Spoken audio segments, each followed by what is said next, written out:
Guys, నేను మీ స్నేహితుడు. ఈ రోజైతే యానం దగ్గరలో ఉన్న దర్యాల తిప్ప అనే ఊరికి మ్యాంగ్రూవ్ ఫారెస్ట్ చూడటానికి వచ్చామన్నమాట. మీరు కూడా చూసేయండి బ్లాగ్ లో అయితే.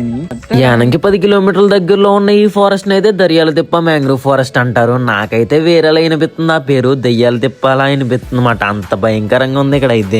మధ్య మధ్యలో ఇలాంటివి తగులుతున్నాయి, కొంచెం ఒంగుని వెళ్ళాలి. ఇక్కడ మ్యాంగ్రూవ్ ఫారెస్ట్ చూడటానికనే వచ్చాం. చాలా వింతలు కూడా చూద్దాం అన్నమాట. ఈ పాటికే మీకు డౌట్ వచ్చేసి ఉంటది, కాలేజ్ ఎగ్గొట్టుకి నిలిపోయాడు స్నేహితులని. అలా ఏం లేదు, కాలేజ్ అయిన తర్వాతే బయలుదేరాం మేమైతే. కానీ ఇక్కడికి వచ్చిన తర్వాత అర్థమైంది కాలేజ్ ఎగ్గొడతాం కాదు, ఏదైనా ఎగ్గొట్టి రావచ్చని. అంత బాగుందన్నమాట ఇక్కడ వైబ్ అయితే. బోటు మీద ప్రయాణం బాగుంటది అన్నారు, కానీ తీసుకెళ్లే వాళ్ళు అవైలబుల్ గా లేకపోవడం వల్ల నేనే విన్యాసాలు పడతా లోనికి వెళ్ళి 4-5 క్లిప్స్ అయితే దిగేశాను. ఏంటబ్బా జనం ఎక్కువ మంది కనిపించట్లేదని చూసే లోపు మాకు మున్సిపల్ బాయ్స్ అయితే కనిపించారు.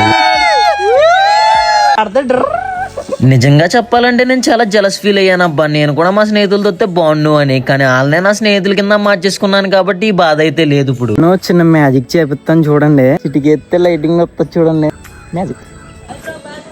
కొత్త స్నేహితులు కూడా వెళ్ళిపోయారు. ఇంకా మన నెక్స్ట్ ప్లాన్ ఏంటనుకునేటప్పుడు సన్సెట్ టైం రానే వచ్చింది. యానంలో సన్సెట్ చూద్దామని బయలుదేరాము. ఈ లోపు మధ్యదారిలో ఒక చిన్న హార్బర్ కనిపిస్తే వెళ్తానికి ఏమీ దారి లేకపోతే పడవలు దాటుకుంటా వెళ్ళి మరి ఒక వ్యూ పాయింట్ అయితే చూసామన్నమాట. సూర్యుడు అలా గోదావరి మీద పడుతుంటే గోల్డెన్ కలర్ లో భలే ఉందన్నమాట చూడటానికి. యానం వచ్చేసాం, సన్సెట్ అయితే క్యాచ్ చేసాం. మన కుర్రోళ్ళందరికీ యానం అంటే గుర్తొచ్చేది ఓన్లీ సరుకు. అది కాకుండా ఇక్కడ చాలా అయితే ఉన్నాయి ఎక్స్ప్లోర్ చేయడానికి. మీకు యానంలో అసలు ఏ ప్లేస్ ఇష్టమో కామెంట్ చేయండి. మీరు కూడా ఈ వ్యూని అయితే వీడియో ద్వారానే కాదు, రియల్ గా అయితే చూడాలి. మంచి ఎక్స్పీరియన్స్ అన్నమాట. చెక్కల బ్రిడ్జ్ మీద నడుతుంటే భలే ఉంది తెలుసా, కానీ జాగ్రత్త.